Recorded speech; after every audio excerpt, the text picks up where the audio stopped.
ケイトレル選手が詰めてきて、右でジャブを打って、でも追い詰められて、でここでフックしたときに、もう右出しながら一気に詰めてきて、持ち上げる。で、叩きつけられる。で、ドーンっていう感じですね。で、ここの、フックを出してくるタイミングっていうのも上手に出してきたタイミングでちゃんとこれも入ってるんで、バッとそうですね。入ってますし、シティトレル選手は実際対面したときは速い、とにかく瞬発が速い、飛んでくる感じなんで、やっぱりスッてくるんで、フックだと思ってたのフックを出したと思うんですけど、あとこの動きと、あとこの動きがほぼ一緒に見えましたね、僕は実際からまして。なんで多分これをその前、このタックル入る前に一発右をぶん回してたんで、多分その動きとこの動きが向かい合ってる選手はどっちか分かんない。これも、実際はクラブでこれが全部セットで一緒になってるんで、それを映像で見ただけで初めて向かい合った試合であれを攻略するとかカウンター出るのは結構難しいかなと思いました。向かい合ってみると分かってても分かんないし、それ以上にフィジカル瞬発力がすごいんで、もう分かってるんだけど、おっっていうこのふわってこの下からプレッシャーかけられるかのような感覚に僕は陥りました。そうですね。これでパンチがあるから後ろにこうのけぞっちゃって余計浮いちゃうから持ち上げやすくなっちゃう。もし僕もこのライジンの試合で、試合映像を見てたんで、どういう風なんだろうっていうのが頭に、コンビネーションとどういう風にやってくるのか頭に入った上で、それを受けたんですけど、分かっててもってところがあるので、相当なやっぱりプレッシャーとモーションが同じっていうのがありますね。で、あと持ち上げるのもうまくて、力はもちろん普通の人よりも断然強いんですけど、持ち上げ方もめっちゃ上手でしたね、シェイトレル選手。手というのはこの軸を、ここで僕が持ち上げたら重たくて持ち上がらないんですけど、普段の遊びの中でシェイトレル選手とか、キルギス人みんなそうなんですけど、遊びの中で人を持ち上げたりして遊んでるんですけど、こうやってみたいな感じで、コミュニケーションみたいな感じで、その時から大きいやつもちっちゃいやつも関係なくこう持ち上げて、うわーとかこう遊びの中でやってるんで、自分がいかに楽なところで持ち上げるっていうのを体の感覚で分かってるんで、ああいうリフトを何回もできたんじゃないかなっていうふうに思います。あと、そうだな、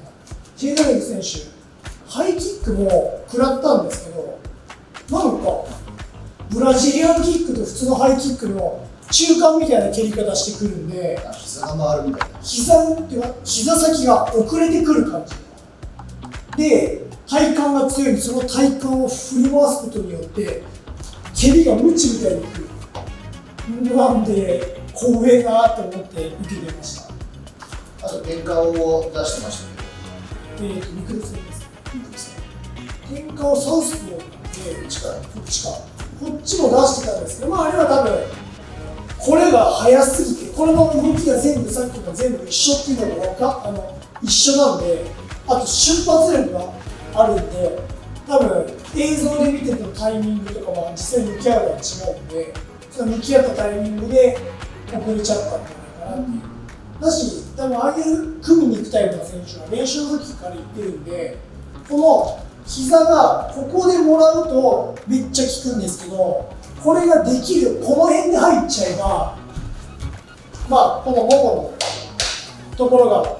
体の面に当たるんで、痛いっちゃ痛いんですけど、そんな KO とかっていうことはないんで、それを分かったタイミングで入ってますね、毎回。久保選手の時もそんな感じ。デイリーが早いですか？デイリーがないですね。デイリーの手がないですね。入りばっかりです。もう練習の時も入りばっか。もう相手を壁にどんだけ詰めてプレッシャーかけて倒しに行くかっていうだけなので、この攻防とかは別にないですね。この右の一発をどんだけ思いっきり当てれるかっていう。キルギスファイターはみんなパンチが硬いし重たいんで、みんなあんな殴り方なんですか？みんなあんな感じです。パンチも肘高く上げてこうやって殴りに来るし、フックもこうじゃなくてもうこうやってきます。一緒にこうやってくる。パンチの一発一発16オンスその重さを感じたんで、オープンフィンガーでスピードであんだけ思いっきり振られたら、一発初見の人は大体後ろにのけぞるか、のけぞらないようにしてもブロッキングでガードを上げていくんで、するとやっぱりもう下ガラ空きなんで入れちゃってっていう感じですね。でみんなレスリングベースなんで、もう足さえ触りすればテイクダウンが多分簡単にすると思うので、テイクダウンさえ自分の得意なバックポジションの方に持ってパウンドアウトっていうのが朝倉戦も久保戦も、全部一緒です、パウンドでもあれすごいですよね。相手が逃さずに力を 100% 入れるって何みたいな。パウンドも多分みんな普段から馬持ってるんで、バランス感覚もいいし、山で走ってもう瓦礫とか岩の上を走ったりしてるんで、川を飛び越えたりとか川の中で遊んだりしてるんで、バランス感覚とか体幹っていうのがすごいみんな強い。なのでポジション入ったら逃げるのなかなか難しい。でその中で硬いハンマーみたいな拳が右から左から飛んできたら、そりゃ効きますよね。ダメージがありますね。久保選手もサウスポーで、わかんないんですけど、久保選手、この左ミドルとかいうか、左ハイまでいかない、このガードさせるのが上手で、それと膝を組み合わせるのが上手なんですけど、シェードリオ選手、大体こうやって右からこうやって分回しにいってる試合が多いんで、多分この時に左ミドルを蹴ったりして、これを出しづらくしたりとか、プレッシャー回避したりっていうのを狙ってたと思うんですけど、うまくこうバックステップで間合いを本当に半歩単位で調節してるけど、もう関係なくグイグイ来るから最後詰まってますね。でこれ蹴った後、最後膝で詰めてって蹴った後に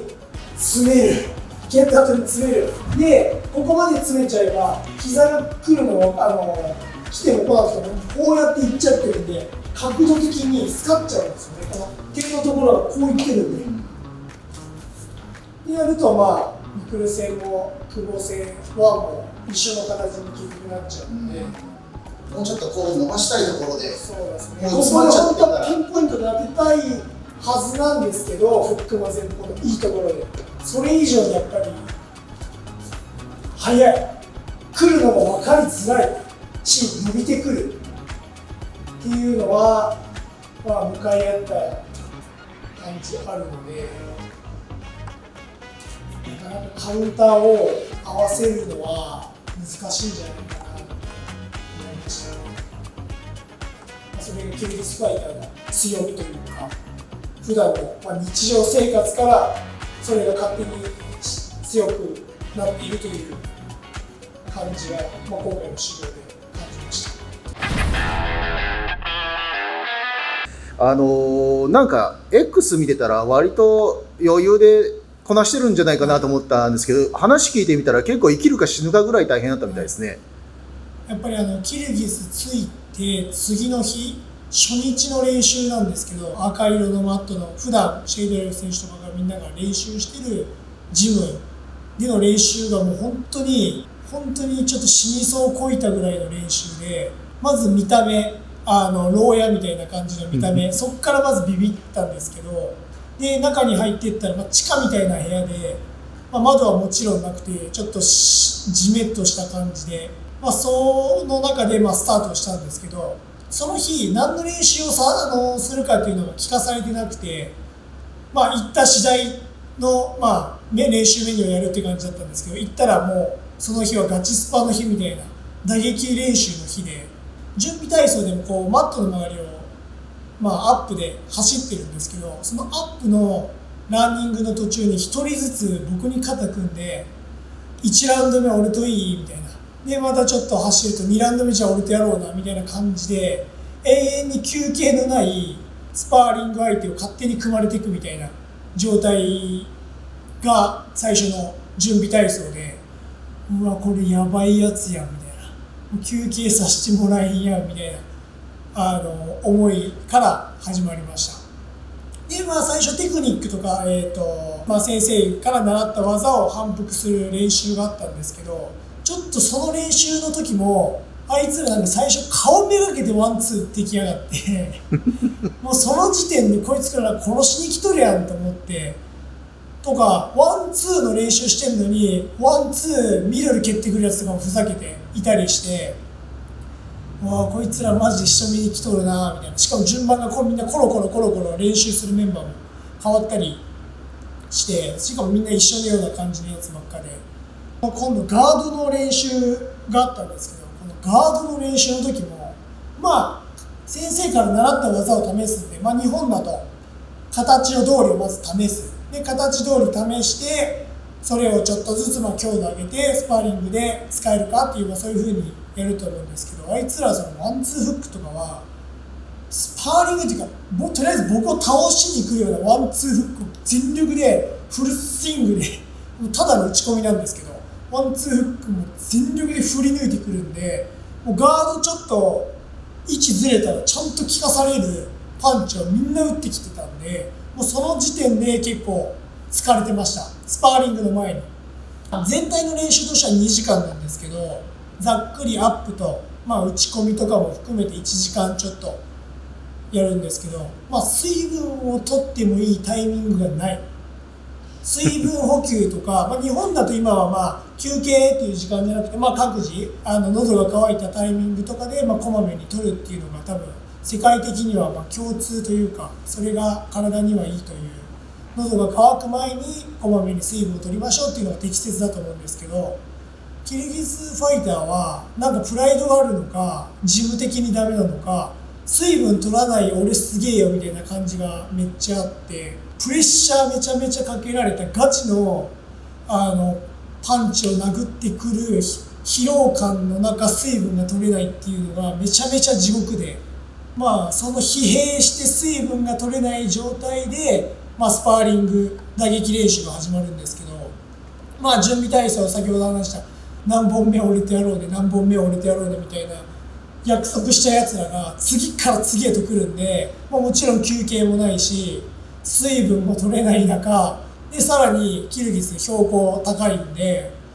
標高が高い初日からそういうスパーリングをやってきました。でシェイドレフ選手がよく試合でやるような相手を壁に詰めてボンボン殴り倒すみたいなことをする選手がほぼ全員みたいな感じでやってて、僕の隣のスパーリングしてるやつらなんて鼻血出し合いながら笑いながらぶん殴り合ってるやつで、イカれてんなと思いながら僕もスパーやったんですけど、そのまた隣では失神してぶっ倒れて、お前ちょっと横にずれとけみたいな人とかも普通にいて、うわー今日初日からこんなスパーかみたいな。2週間滞在するのに初日で帰ったって言ったら恥ずかしいなと思って覚悟を決めて僕もなんとか向かってったんですけど、いや非常にキルギスファイター血の気が多いというか、練習以外の時間は本当に優しかったり穏やかなはずなんですけど、僕も出稽古日本から来たっていうのもあるんで、腕試しというかこいつどんなもんか試してやろうっていう感じはもちろんあると思うんですけど、それにしてもみんな拳が硬い。これ一発もらったらもう日本にマジで帰らなあかんなと覚悟しながらスパーリングやった初日でした。はい、全体的にやっぱり強度が高い感じですか？全て高いです。スパーリング以外の、その先生から習った技、ここれがまあ僕が日本人で初日だったからっていうのも多少はあると思うんですけど、なんかフォームとか丁寧とかないですね。フルスイングでしたみんな。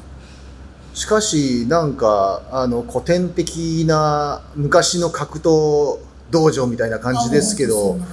意外とあれですね、動画撮影だとか禁止だったり、やっぱりトップ選手多いから秘密主義はしっかりしてるんですね。そうですね、みんな結構 SNS もチェックしたり、つながりとかも、まあ、動画とかも結構チェックしてるんで、まあ、練習中はもちろん、まあ、そこのジムのコーチのみが練習とかの撮影はしてましたけど、選手でそうやって撮影してたり外部の人がしてるってことはなかったので、まあ、今回撮影というか、まあ、動画としては持って帰ることはできなかったんですけど、でもあっちも階級は結構打撃練習合わせてやりましたね。僕フライ級なんですけど、まあ、フェザーライトの人がやろうねっていうふうには言ってこなくて、まあ、ほぼバンタム級ぐらいの人と、まあ、メインでやってましたね。今回、8月26日に後楽園ホールでグラチャンという大会で試合が決まっております。キルギス修行で得たものをその大会、まあ、その試合で存分に発揮して、あいつやべえなと思わせるような戦いをしたいと思います。ぜひ応援よろしくお願いします。お願いします。